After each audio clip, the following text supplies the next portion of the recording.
Hello दोस्तों, कैसे हैं आप सभी? आप सब बहुत ही अच्छे होंगे और आपका टारगेट एग्ज़ाम ओनली पर बहुत ही स्वागत है। तो यहाँ पर जैसे कि आपको पता है हम सीटीपी की सीरीज़ लेके आए हैं।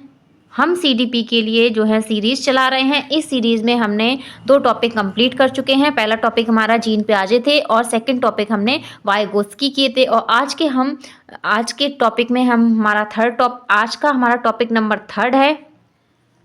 और यहाँ पर आज हम करने वाले हैं नैतिक विकास का सिद्धांत करने वाले हैं। क्या करने वाले हैं?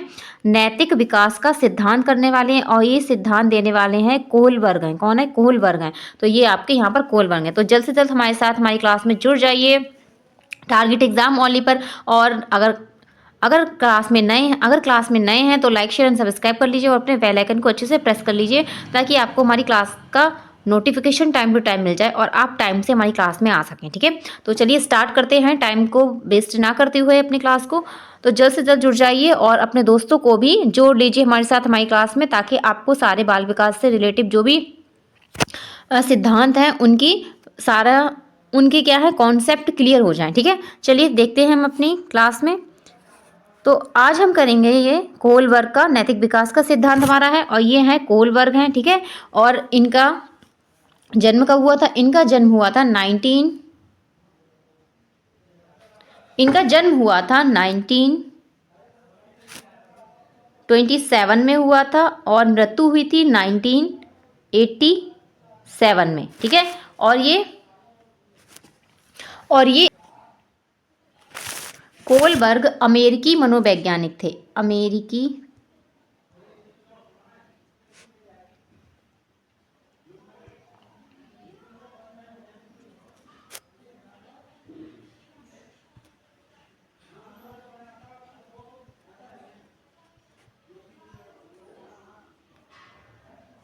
ठीक है, अमेरिकी मनोवैज्ञानिक थे। और चलिए और हम देखते हैं इनके सिद्धांत के बारे में, आगे चलते हैं।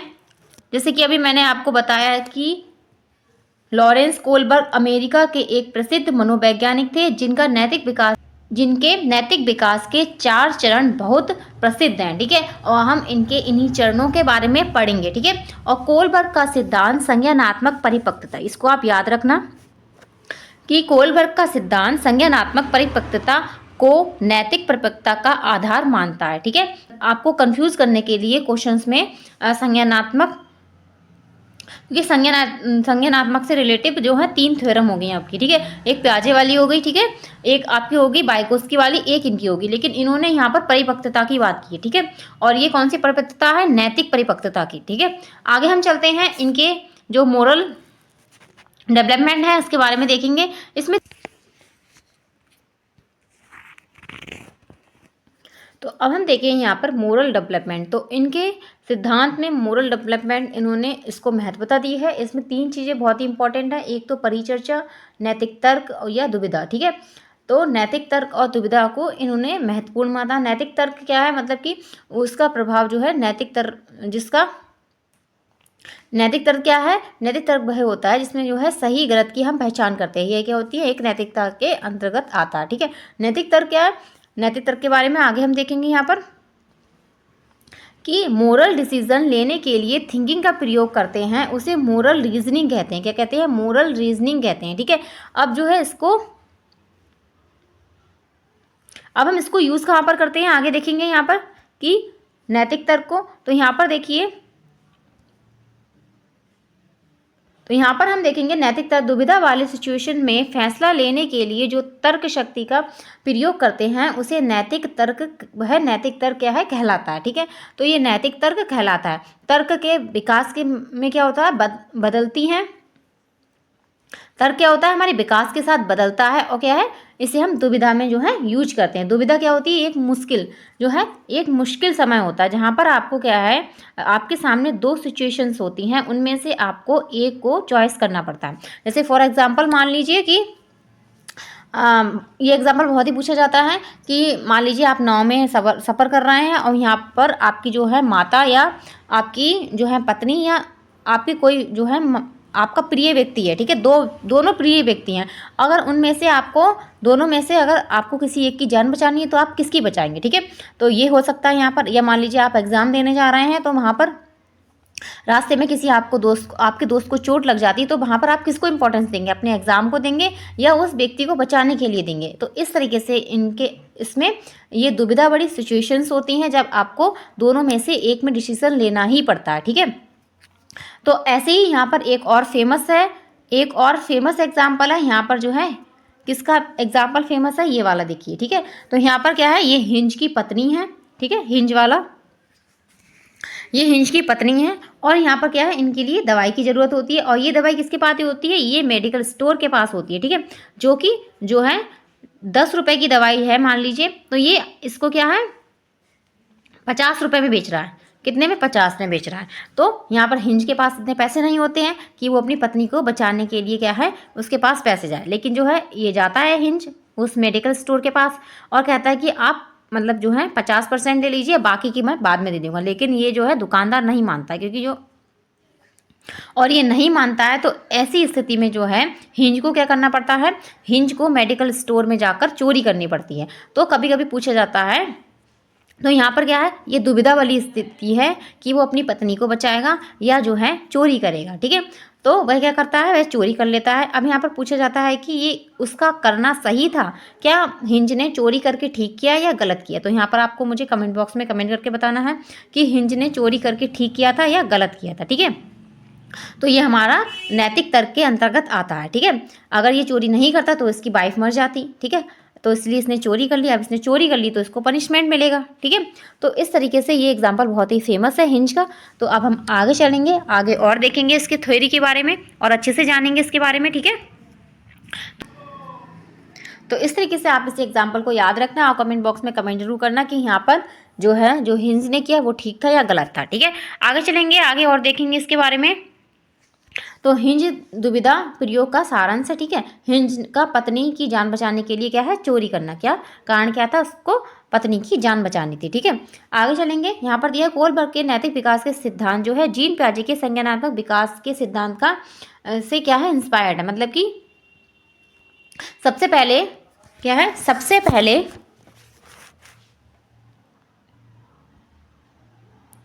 पहले नैतिक सबसे पहले किसने दिया था ये सिद्धांत नैतिक विकास का, ये दिया था जीन पियाजे ने, ठीक है। किसने दिया था, जीन पियाजे ने दिया है, लेकिन बाद में क्या है इन्होंने दिया, लेकिन इन्होंने इसकी कॉपी नहीं की है, इनका अलग सिद्धांत था और इनका अलग सिद्धांत था, ठीक है। तो आगे चलेंगे, आगे और देखेंगे इसको और अच्छे से क्लियर करने के लिए। तो कोलबर्ग के विभिन्न प्रयोगों के बाद यह बताया कि व्यक्ति के नैतिक विकास मुख्य क्या है स्तरों से गुजरते हैं। तो ये कौन कौन से स्तर हैं हम इनके बारे में देखेंगे, चलिए देखते हैं इसके द्वारा। तो कोलबर्ग के नैतिक विकास के चरण, ठीक है। तो अब इनके चरण देखेंगे कौन कौन से, ये बहुत ही मोस्ट इंपॉर्टेंट चरण है और इनके बारे में आपसे जो है पेपर में सीधे क्वेश्चंस बनते हैं। तो पहला यहाँ पर इन्होंने कितने चरण दिए हैं, 3 चरण दिए हैं, कितने, 3 चरण हैं। और टोटल पूछा जाए टोटल कितने हैं, तो कितने होंगे, 6 होंगे, क्योंकि इन 3 चरणों में हर एक चरण में 2 स्टेजेस हैं, तो कितने हो गए, टोटल 6 हो गए, ठीक है। इन्हीं को हम अच्छे से इन्हीं के कॉन्सेप्ट्स को क्लियर करेंगे, इन्हीं को हम अच्छे से पढ़ेंगे, ठीक है। तो पहले यहाँ पर दिया है कि पूर्व पारस्परिक, ठीक है। पूर्व पारस्परिक में 2 आएंगे, कौन कौन से आएंगे, पहली स्टेज क्या होगी, आज्ञाकारी और सजा ओरिएंटेशन। सेकंड स्टेज में होगी व्यक्तिवाद और आदान प्रदान, ठीक है। अब सेकंड जो स्तर है उसमें है पारंपरिक, सेकंड स्टेज है पारंपरिक है। इसमें थर्ड स्टेज क्या है कि पारस्परिक संबंध होगा। फोर्थ स्टेज में क्या है, सामाजिक व्यवस्था बनाए रखना, क्या है, सामाजिक व्यवस्था बनाए रखना। इस वाली स्टेज से बहुत क्वेश्चंस पूछे जाते हैं आपको, इन तीनों में से किसी भी स्टेज में कोई भी क्वेश्चन पूछ लिया जाएगा। यहाँ पर एग्जाम्पल बहुत पूछे जाते हैं कि इस जो है ये एग्जाम्पल पूछ लिए जाते हैं और पूछा जाता है ये किस स्टेज के अंतर्गत आता है, ठीक है। अब हम आगे चलेंगे, थर्ड वाला देखेंगे। थर्ड वाला यहाँ पर दिया है कि थर्ड स्तर है, यहाँ पर उत्तर पारस्परिक है। इसमें 6th स्टेज क्या दी है, सामाजिक अनुबंधन और व्यक्तिगत अधिकार है। और 6th स्टेज में क्या दिया है, यूनिवर्सल प्रिंसिपल्स हैं, ठीक है। अब हम इनके बारे में ही अच्छे से देखेंगे, ठीक है। चलिए हम देखते हैं पहली स्टेज। तो देखेंगे हम फर्स्ट स्टेज को। फर्स्ट स्टेज जैसे कि मैंने अभी आपको बताया कि पहला ये लेवल है, इसमें इसे हम पूर्व परंपरागत बोलते हैं, इसे प्री कन्वेंशनल लेवल बोलेंगे। ठीक है, इसमें बच्चा कितनी ईयर का होता है, 4 से 10 साल का होता है बच्चा, इसे हम चाइल्डहुड की उसमें रख सकते हैं। ठीक है, कि बच्चा चाइल्डहुड में है। तो यहाँ पर बच्चा क्या होता है, यहाँ पर दंड से बच्चे बचने के लिए आज्ञा का पालन करते हैं, और डांट पड़ेगी इसलिए करते हैं, होमवर्क करते हैं या पढ़ाई करते हैं। ठीक है, उन्हें लगता है कि अगर जो है हम दूसरों के या अपने माता पिता का आज्ञा का पालन नहीं करेंगे तो हमें डांट पड़ेगी, इसीलिए क्या करते हैं बच्चे, क्या हैं, दंड से बचने के लिए यहाँ पर आज्ञा का पालन करते हैं। आगे देखेंगे कि इसमें पहली स्टेज क्या दी है, पहली स्टेज दी है आज्ञाकारी एवं दंड। ठीक है, तो इसमें देखेंगे आज्ञाकारी और दंड में क्या, जैसे देखिए इस तरीके से कि मान लीजिए बच्चे पेरेंट्स की बात मानेंगे तो उन्हें प्यार मिलेगा, और जो है उनकी बात नहीं मानेंगे तो उन्हें डांट पड़ेगी। जैसे इस तरीके से ये बच्चे के पापा जो है इनको डांट रहे हैं, तो बच्चे दंड से बचने के लिए जो सारे अपने कार्य करते हैं। आगे चलते हैं, नेक्स्ट स्टेज देखते हैं। जैसे कि यहाँ पर देख सकते हैं बच्चे जो है होमवर्क कर रहे हैं। क्यों कर रहे हैं, क्योंकि इन्हें दंड से बचना है। अब जो बड़े हो जाएंगे तो ये थोड़ा ना करेंगे, तो ये छोड़ देंगे, चलो कल कर लूँगा, परसों कर लूँगा। तो यहाँ पर इसलिए बच्चे जो हैं क्या है, इस तरीके के कार्य करते हैं। आगे चलेंगे, अगली स्टेज इसमें दी है कि व्यक्तिवाद उपकरणवाद, इसे हम अन्य नाम से जानते हैं। तो पहला इसमें है व्यक्तिवाद, उपकरणवाद और विनिमय। ठीक है, तो इस तरीके से जो है इस एज में क्या होता है बच्चा, इस एज में बच्चा करता है जैसे को तैसा, कि मान लीजिए हिंज ने चोरी की है, तो अगर चोरी की है उससे तो उसे दंड तो मिलेगा। तो इस तरीके से आप जैसे देख सकते हैं, मान लीजिए ये दोनों लड़ रही हैं बच्चियाँ। क्यों लड़ रही हैं, क्योंकि शायद ये चीज़ पहले इसकी होगी, फिर इसने मांगा होगा तो नहीं दिया होगा। तो यहाँ पर बच्चे क्या करते हैं, कभी कभी एग्जाम्पल में पूछा जाता है कि मान लीजिए क्लासरूम में 2 बच्चे जो हैं लड़ रहे हैं, और उनसे कारण पूछा गया तो क्यों लड़ रहे हैं, तो वो बताते हैं कि इसने कल जो है मेरी पेंसिल तोड़ दी थी, और इसीलिए मैंने इसकी क्या है कॉपी फाड़ दी है। ठीक है, तो टिक और टैग, तो यहाँ पर क्या होगा, टिट फॉर टैट, जैसे को तैसा, इसने मेरे साथ ऐसा किया इसलिए मैंने इसके साथ ऐसा कर दिया। ठीक है, गिव एंड टेक। तो इस तरीके से यहाँ पर बच्चे क्या होता है, यहाँ पर बच्चे सेल्फ के, खुद के लाभ के बारे में सोचते हैं। क्या है, स्वयं के लाभ, क्या है, स्वयं का लाभ। जैसे आपने देखा होगा, अगर आप बच्चे से जो है दुकान से कुछ चीज़ मंगाते हैं तो वो बच्चे क्या करता है, अगर उसका लाभ होगा तभी जाएगा। वो कहेगा अरे अगर मुझे 2 रुपये की चॉकलेट खाने को मिलेगी या 5 रुपये की चॉकलेट खाने को मिलेगी तब मैं आपका काम करूंगा, या तभी मैं दुकान पे जाऊंगा। ठीक है, इस तरीके से बहुत सारे इसमें एग्जाम्पल होते हैं। जैसे पहले के ज़माने में मान लीजिए क्या करते थे, अगर किसी के घर में चावल हैं तो वो, और दूसरे के घर में गेहूँ है तो वो उसको एक्सचेंज कर लेते थे, उनको गेहूँ दे देते थे, उनको चावल दे देते थे। इस तरीके से यहाँ पर बच्चे करते हैं। ठीक है, और यहाँ पर बच्चे सबसे ज़्यादा और एग्जाम्पल इसमें रख सकते हैं हम। जैसे मान लीजिए बच्चे क्या करते हैं, क्यों पढ़ाई करते हैं, वो अच्छे मार्क्स इसलिए लाते हैं क्योंकि उन्हें साइकिल मिलेगी। क्यों पढ़ते हैं बच्चे यहाँ पर बच्चे इसलिए पढ़ते हैं कि अगर वो अच्छे मार्क्स लेके आएंगे तो पेरेंट्स उनके लिए क्या है, कुछ ना कुछ जो है देंगे, साइकिल देंगे या उनकी कुछ फेवरेट चीज़ दिला देंगे। तो इस तरीके से यहाँ पर बच्चा जो है स्वयं के बारे में सोचता है। ठीक है, कि जैसे को तैसा करना है। चलिए और एग्जाम्पल के तहत एक और देखते हैं। जैसे ये देखिए, इस एग्जाम्पल को देखिए आप, जैसे कि मान लीजिए ये कूड़ा इधर फेंक रहे हैं तो इनने भी कूड़ा इधर फेंक दिया। ठीक है, तो जैसे को तैसा कर रहे हैं। ऐसा नहीं है कि बच्चे ही करते हैं, यहाँ पर बड़े बच्चे भी करते हैं। ठीक है, बड़े लोग भी ऐसा करते हैं कि जिसने जैसा किया है वो वैसा भरेगा। ठीक है, आगे चलेंगे नेक्स्ट स्टेज की तरफ। हमारा सेकेंड लेवल है, तो आप आई होप पहला लेवल समझ गए होंगे और उसके दोनों अंदर की जो स्टेजेस हैं उनको भी समझ गए होंगे। ठीक है, अब सेकेंड लेवल हमारा है। सेकेंड लेवल क्या है, पारंपरिक। ठीक है, तो यहाँ पर क्या है, बच्चा 10 से 13 साल की आयु का होता है, और इसमें 2 चरण होते हैं। जैसे कि सभी स्टेजेस में 2 चरण है। इसमें पहले में थर्ड, अब इसका थर्ड क्या होगा, पहले हमने 2 पढ़ लिए, एक आज्ञाकारी एक दंड था। अगला क्या है, देखते हैं पहली स्टेज क्या दी है। तो यहाँ पर पहली स्टेज दी है अच्छा लड़का या अच्छी लड़की अभिविन्यास। तो ये मोस्ट इम्पॉर्टेंट है। क्या है, ये मोस्ट इम्पॉर्टेंट स्टेज है आपकी, क्योंकि इससे क्वेश्चन आपको पेपर में बहुत सारे पूछे जाते हैं।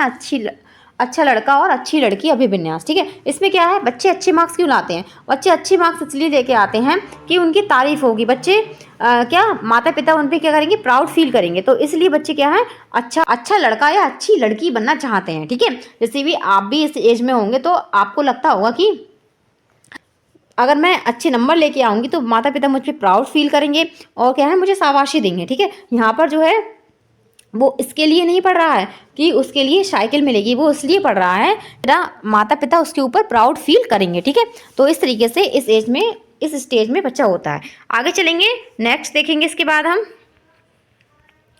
बाद अगली हमारी यहाँ पर स्टेज है, 4th नंबर है कि कानून और व्यवस्था अभिविन्यास प्रौद्योगिकीकरण। ठीक है, तो इसमें रूल आर रूल्स क्या होता है, इसमें कॉन्सेप्ट चलता है रूल आर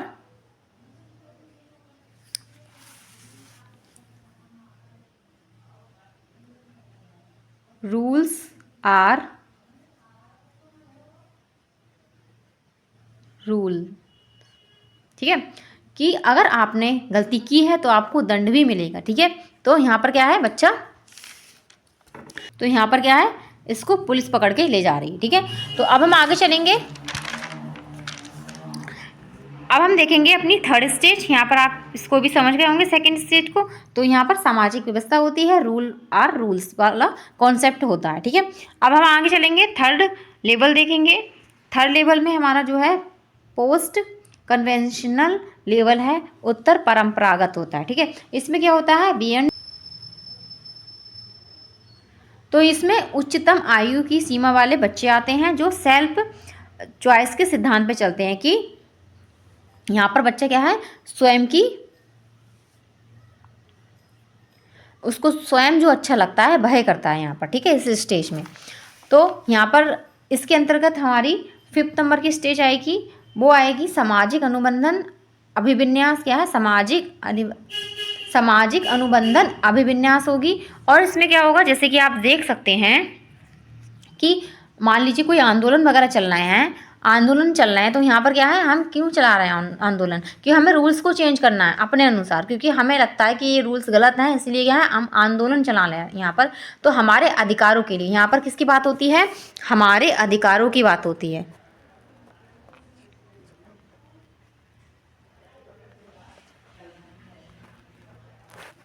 अभी मान लीजिए किसान आंदोलन आया था, तो ऐसा तो नहीं था कि केवल कि सारे पूरे विश्व में जो है किसान आंदोलन किया गया हो, नहीं, वहाँ पर केवल पंजाब में किया गया था, क्योंकि वहाँ पर उनका अधिकार था, उन्हें लगता था कि ये रूल गलत हैं, इनको चेंज करना चाहिए।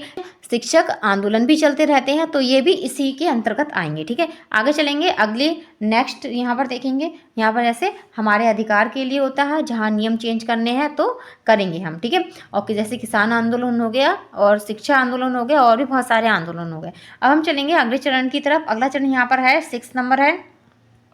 6 नंबर दिया है सार्वभौमिक नैतिकता। क्या है, सार्वभौमिक नैतिकता है। ठीक है, तो इसमें क्या है, इसमें जो है व्यक्ति स्वयं अपना जो है, व्यक्ति क्या होता है, स्वयं अपना सही गलत चुनेगा, और क्या है, समाज के हित में। यहाँ पर क्या है, बच्चे लोग होते हैं वो समाज के हित के लिए, जैसे मान लीजिए गांधी जी हैं, उन्होंने जितने भी आंदोलन किए थे, क्यों किए थे, समाज के हित के लिए किए थे, अपने लिए नहीं किए थे। ठीक है, लेकिन उन्हें लगता था कि ये सही है, ये गलत है, इसीलिए उन्होंने आंदोलन चलाए थे। ऐसे सुभाष चंद्र बोस जी को ले लिए, इन्होंने भी इसीलिए जो है आंदोलन चलाए थे। तो इस स्टेज में जो है लास्ट स्टेज इसमें यही है। अब हम आगे चलेंगे नेक्स्ट की तरफ। तो इस 6 स्टेज में क्या है, लोग दूसरों के लिए लड़ते हैं, और इसे हम सैद्धांतिक अंतःचेतना भी कहते हैं, सार्वभौमिक नैतिक प्रमुख अभिविन्यास भी कहेंगे। ठीक है, तो इस तरीके से इसे कहेंगे। तो यहाँ पर हमने स्टेज देख ली हैं, अब हम आगे चलेंगे। तो अब हम चलते हैं आगे। इनके सिद्धांत की कुछ लोगों ने आलोचना भी की है, और जो है क्योंकि इनके सिद्धांत में कुछ जो है चीज़ें ऐसी थी जो ठीक नहीं थी। ठीक है, तो देखेंगे यहाँ पर पहली आलोचना है, सभी संस्कृतियों पर यह सिद्धांत लागू नहीं होता है। ठीक है, तो इनका सिद्धांत जो है सभी संस्कृतियों पर लागू नहीं होता है। और इसके बाद सेकंड है कि परिकल्पनात्मक परिस्थितियाँ। क्या है, परिकल्पनात्मक क्या है, परिस्थितियाँ हैं, ये भी इनके सिद्धांत में क्या है, इसके लिए भी इनके सिद्धांत की आलोचना की गई है। और थर्ड सबसे मोस्ट इंपॉर्टेंट है कि लिंग रूढ़िवादिता पाई गई है। ठीक है, क्या पाई गई है? लिंग रूढ़िवादिता पाई गई है। ठीक है, और लिंग रूढ़िवादिता के लिए जो है इनकी छात्रा हैं, उन्होंने ही इनका जो है विरोध किया था। उनका नाम था कैरोल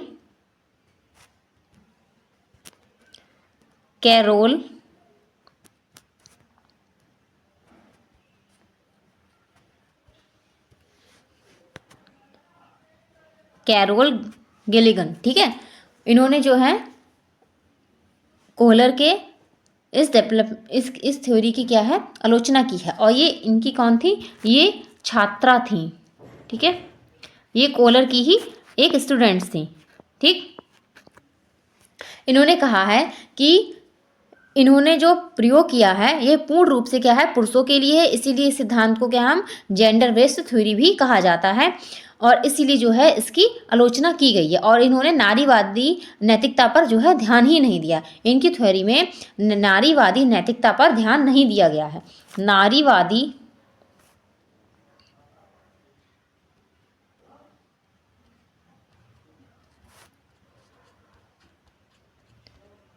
नैतिकता पर ध्यान नहीं दिया गया। ठीक है, इसीलिए हम जो है इनकी थ्योरी को क्या कहते हैं? जेंडर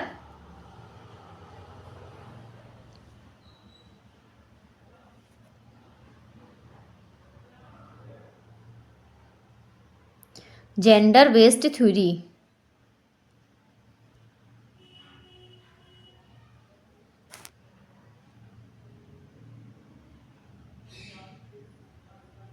ठीक है, इसीलिए इनकी थ्योरी को ये कहा जाता है, क्योंकि इन्होंने जो है लिंग की रूढ़िवादिता पाई गई है। तो यहाँ पर मैंने कोहलर के नैतिक सिद्धांत को आपको समझाने की जो है प्रयास किया है। उम्मीद है आपको समझ में आ गया होगा। अगर आपको समझ में आया तो मुझे जो मैंने आपसे क्वेश्चन पूछा है उसका क्वेश्चन का आंसर जो है कमेंट बॉक्स में ज़रूर करना कि हिंच जो है जो उसने चोरी की थी वो सही किया था या गलत किया था। ठीक है, तो यहाँ पर हमने इस थ्योरी को कंप्लीट कर लिया है। अब हम चलते हैं इससे रिलेटिव कुछ क्वेश्चंस देख लेते हैं कि किस तरीके से इससे क्वेश्चंस बनते हैं आपको। ठीक है,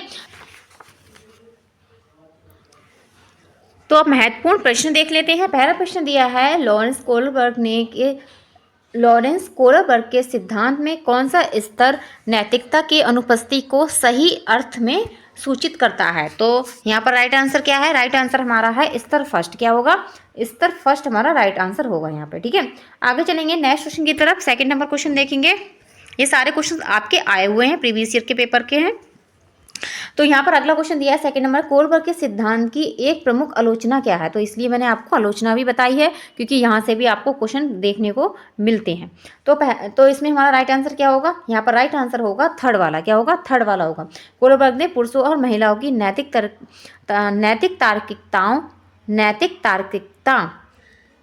तार्किकता में सांस्कृतिक भिन्नताओं को महत्व नहीं दिया है। तो इन्होंने जो है नहीं महत्व दिया है। ठीक है, आगे चलेंगे नेक्स्ट क्वेश्चन की तरफ। थर्ड नंबर क्वेश्चन देखेंगे। थर्ड नंबर हमारा क्वेश्चन है कि एक बच्चा तर्क प्रस्तुत करता है, आप यह मेरे लिए करें और मैं वह आपके लिए करूंगा, जैसे कि हमने ऊपर देखा था। तो यह बच्चा कोहलरबर्ग के नैतिक तर्कण की किस अवस्था के अंतर्गत आएगा? तो किसके अंतर्गत आएगा? ये जो है आएगा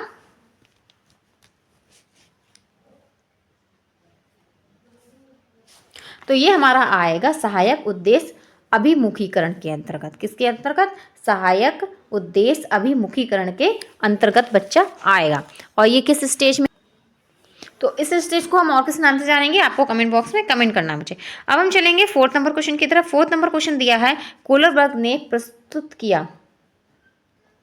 तो क्वेश्चन दिया है कोहलरबर्ग ने प्रस्तुत किया है। तो क्या प्रस्तुत किया? संज्ञानात्मक विकास के चरण प्रस्तुत किए हैं, शारीरिक विकास, संवेगात्मक विकास या नैतिक विकास। तो राइट आंसर क्या होगा? नैतिक विकास होगा। तो फोर्थ वाला हमारा राइट आंसर है। ठीक है, फोर्थ वाला राइट आंसर है। अब हम चलेंगे फिफ्थ नंबर क्वेश्चन की तरफ। फिफ्थ नंबर हमारा क्वेश्चन दिया है, निम्नलिखित में से कौन सा एक फिफ्थ नंबर क्वेश्चन दिया, निम्नलिखित में से किस एक जोड़े का मिलान ठीक हुआ है? ठीक है, सामाजिक संविदा अभिविन्यास किसी कार्य के भौतिक परिणाम निर्धारित करते हैं, वह अच्छा और बुरा है। ठीक है, इसके बाद सेकंड है कि दंड देना और आज्ञा पालन अभिविन्यास नियम तय नहीं है किंतु समाज के हित में बदले जा सकते हैं। थर्ड है कि अच्छा लड़का या अच्छी लड़की अभिविन्यास अच्छा बनकर कोई स्वीकृति प्राप्त करता है। या फोर्थ यहाँ पर दिया है नियम और आदेश अभिविन्यास मानवाधिकारों के मूल्य के आधार पर नैतिक सिद्धांत को जो है महत्व देता है। तो राइट आंसर क्या होगा? फिफ्थ वाले का हमारा राइट आंसर है थर्ड वाला। क्या है? थर्ड वाला राइट आंसर है। ठीक है, अब हम आगे चलेंगे अगले क्वेश्चन की तरफ। अगला क्वेश्चन यहाँ पर हम देखेंगे 6 नंबर क्वेश्चन दिया है। कोलबर्ग ने नैतिक विकास के विचार के स्तर हैं। तो कितने स्तर हैं? 3 है, 4 है, 2 है या 8 है? तो राइट आंसर क्या है? राइट आंसर है 3। क्या है? 3 वाला, फर्स्ट वाला राइट आंसर है। आगे चलेंगे 7 नंबर क्वेश्चन की तरफ। 7 नंबर क्वेश्चन दिया है पूर्व परंपरागत नैतिकता में क्या होता है? तो पूर्व परंपरागत नैतिकता में क्या है? व्यक्ति के लिए नियम और मूल्य बाह्य होते हैं। ठीक है, व्यक्ति के लिए नियम और मूल्य क्या होते हैं? बाह्य होते हैं। ठीक है, तो यहाँ पर हमारा फोर्थ वाला राइट आंसर है। फोर्थ राइट आंसर है यहाँ पर हमारा। अब हम चलेंगे 8 नंबर क्वेश्चन की तरफ। 8 नंबर क्वेश्चन यहाँ पर दिया है हमारा कि किसी बच्चे का दिया गया विशिष्ट उत्तर कोलबर्ग के नैतिक तर्क के सोपों की विषय वस्तु के किस सोप के अंतर्गत आएगा? यदि आप ईमानदार हैं तो आपके माता पिता आप पर गर्व करेंगे, इसीलिए आपको ईमानदार रहना चाहिए। तो ये किसके अंतर्गत है? जल्दी बताओ किसके अंतर्गत है? अच्छा लड़का या अच्छी लड़की, कानून और व्यवस्था अनुकूलन, दंड आज्ञाकारी अनुकूलन या आपका सामाजिक संकुचन अनुकूलन। तो राइट आंसर क्या है हमारा? 8 नंबर का राइट आंसर है हमारा अच्छा लड़का या अच्छी लड़की। ठीक है, यहाँ पर बच्चा नंबर इसलिए अच्छा लाता है क्योंकि उसके माता पिता उस पर गर्व करेंगे, प्राउड फील करेंगे। आगे चलेंगे 9 नंबर क्वेश्चन की तरफ। 9 नंबर क्वेश्चन हमारा यहाँ पर दिया है कोलबर्ग के अनुसार सही और गलत के प्रश्न के बारे में निर्णय लेने में शामिल चिंतन प्रक्रिया को कहा जाता है। तो क्या कहा जाता है? तो राइट आंसर क्या है? नैतिक दुविधा कहा जाता है। क्या कहा जाता है? तो यहाँ पर राइट आंसर हमारा क्या होगा? तो इसका राइट आंसर होगा नैतिक तर्कण। क्या कहलाता है? नैतिक तर्कण कहा जाता है। फोर्थ नंबर राइट आंसर है, 9 का फोर्थ। आगे चलेंगे हम अपने लास्ट क्वेश्चन की तरफ। लास्ट हमारा क्वेश्चन है कोलबर्ग के अनुसार शिक्षक बच्चों में नैतिक मूल्यों का विकास कर सकते हैं। तो कैसे कर सकते हैं? धार्मिक शिक्षा को महत्वता देकर, व्यवहार में स्पष्ट नियम बनाकर या नैतिक मुद्दों पर आधारित चर्चा में उन्हें शामिल कर या कैसे व्यवहार किया जाना चाहिए इस पर कठोर निर्देश देकर। तो राइट आंसर क्या है हमारा? थर्ड वाला है। तो थर्ड वाला यहाँ पर हमारा राइट आंसर है। ठीक है, तो इस तरीके से हमारी क्लास यहाँ पर कंप्लीट होती है। आपको क्लास कैसी लगी है कमेंट बॉक्स में कमेंट करना ना भूलें और हमारे टारगेट एग्जाम ओनली पर ऐसे ही बने रहिए और लाइक शेयर सब्सक्राइब कर लीजिए और अपने दोस्तों को भी शेयर कर दीजिए ताकि वो भी जो हैं यहाँ से आप अपने सारे बाल विकास से रिलेटिव जो भी सिद्धांत के कॉन्सेप्ट हैं उनको क्लियर कर सकें। तो आज के लिए बस इतना ही। नेक्स्ट क्लास में फिर से हाजिर होंगी आपके सामने नए सिद्धांत के साथ। ओके, धन्यवाद, कीप वॉचिंग।